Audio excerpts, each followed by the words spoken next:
Hello, my name is Darth Adrian from ProductionCrate.com, and today I'm going to show you how to make this cool hologram effect in After Effects. We're making this tutorial to coincide with the release of Star Wars: The Last Jedi, and definitely not just because I wanted an excuse to wear my pajamas to work today.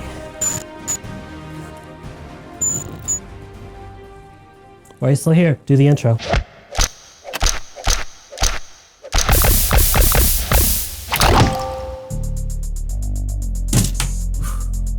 Gotta put these back on. Sith Lords don't wear glasses, but nerds do.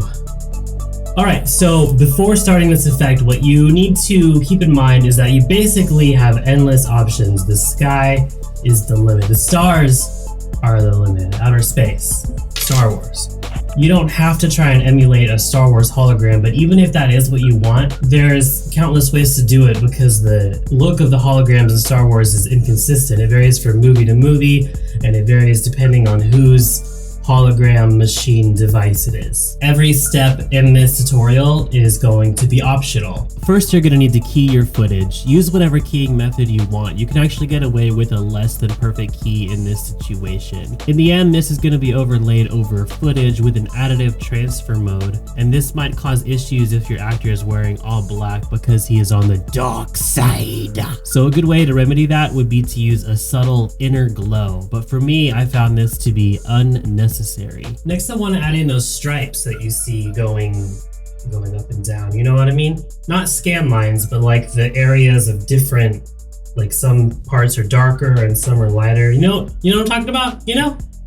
I'm actually just going to make an entirely new composition, and I'll add a medium gray solid to that. The way you do that is you can just make it any hue you want. You want your saturation at 0 and your brightness at 50. And that'll just give you a nice middle gray, halfway between black and white. And then I will make another solid, which is gonna be a pure white. And this one I will shrink down in the Y, and then I'll yank it out a lot in X. And I'll bring my opacity of it down to something very low, like 10. And then what I want to do is, in the position, I'm going to add an expression. It's called wiggle, maybe 2,600. Let's see what that looks like. I don't want it moving too fast, but I want it moving kind of on and off screen. That looks pretty fast, actually. I'll change it to 0.5, and it looks like it wasn't moving enough, so let's change that to 1,000. And now if I duplicate this, that'll give me two that look different because the wiggle expression is going to randomize based on the layer's position in the layer stack. And I can duplicate that again, and I can change some of these to black, so they get darker instead of brighter. Now I've got those multi-valued stripes going around, and I can add a new adjustment layer on top of that and just blur it out a little bit. Then on top of that, I can add a sharpen effect, and this whole blurring and then sharpening thing, it just kind of emulates kind of crummy footage. So now my stripes have these kind of bands on the edges of them. And then I can also add a little bit of noise to this as well. That's pretty much the look I'm going for. And then I can bring this back over my keyed out footage, and I can give that an overlay transfer mode, or any one of these transfer modes that are next to the overlay in the same section. So soft light, hard light, those are nice as well. And if I hit this button right here, it'll make sure to only show up where there is alpha below it. You can also use the CC light sweep effect to add a traveling bar of light up and down your hologram. I think they did something like that in the prequel trilogy, but this is not really the look I'm going for. The wave warp effect is nice for hologram distortion because it is self-animating, but you want to make sure to keep it really subtle. It can get very corny very quick. Next, I'm going to add a new squished solid, kind of like I did before, but with a fractal noise on it, and I'm going to animate it with a wiggle expression just like before. Now if I pre-comp that and use it as a displacement map just on the horizontal axis, I'm going to get a very cool traveling distortion effect. If you don't already know this, you can use turbulent displace to affect only the horizontal axis as well, which can help add some randomness that you won't get with the wave warp. I'm going to add some scan lines as well, make a new solid and add the Venetian blinds effect and make them real tiny. And you can add a slight blur on that as well and set that layer to either a stencil alpha or a silhouette alpha transfer mode. On the ProductionCrate website, I am going to head to the motion graphics section and click transitions. And here there's a bunch of options. I want to click the glitches. Now there's a ton of glitches to choose from, and the look of your hologram is going to vary depending on which one of these glitches you pick. Or you could pick several. I would recommend picking several, but for the sake of this short tutorial, I'll pick one. Probably this yellow blocky one right here. Let's go ahead and download that.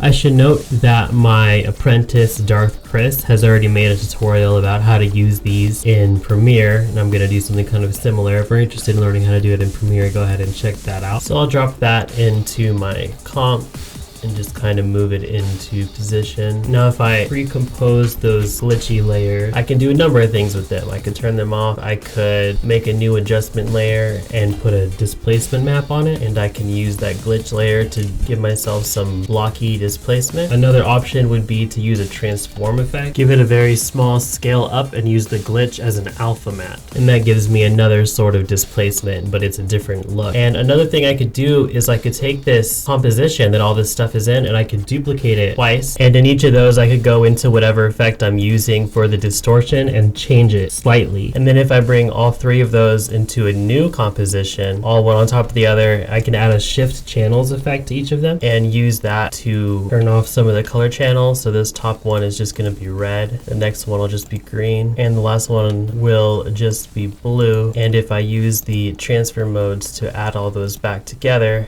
now in my glitches, I'll start to get a cool chromatic aberration effect where the colors start to separate. So at this point, I'm just going to go ahead and colorize this. And as a shortcut, I like to use Video Copilot's VC Color Vibrance plugin. It's a free plugin. You can just download it. And I'm just going to color it blue. And now we just need to composite it into the footage. This is the last step, or the last series of steps. So I decided to render that out flat with no alpha, it's just on a black background, and I've overlaid it here over our stormtrooper footage. This footage, it has been darkened with a blue solid on add transfer mode here to try and fake some light. And if I turn that hologram back on and I go ahead and change it to and add transfer mode, it's already starting to look pretty good, but we can go ahead and take it to the next level with just a couple of tricks. So I'm actually going to duplicate this, and we're going to add our first glow, and let me just solo that. What I want to do is add a levels effect to it to just kind of bring the blacks in. So we just kind of have the highlights, and then I'll add a glow effect to it, standard glow. And I just really want to try and catch those highlights, kind of bring the intensity up, but don't make it very wide. It's supposed to be like a bright but tight glow just around the highlights. And I'm going to change my glow operation to screen so it's not so ridiculous. And I'm going to have the layer on a screen transfer mode as well. And then I'll add a new adjustment layer for my second glow. I feel like it's more organic to have your second glow on an adjustment layer, and I just want to try and bring it down to catch those highlights again. This time bring my radius up and have this be just a bright wide glow around the whole thing, and that is starting to look very nice. Very happy with that. My third trick, I'll just solo this again, duplicate it again, and do the levels thing again.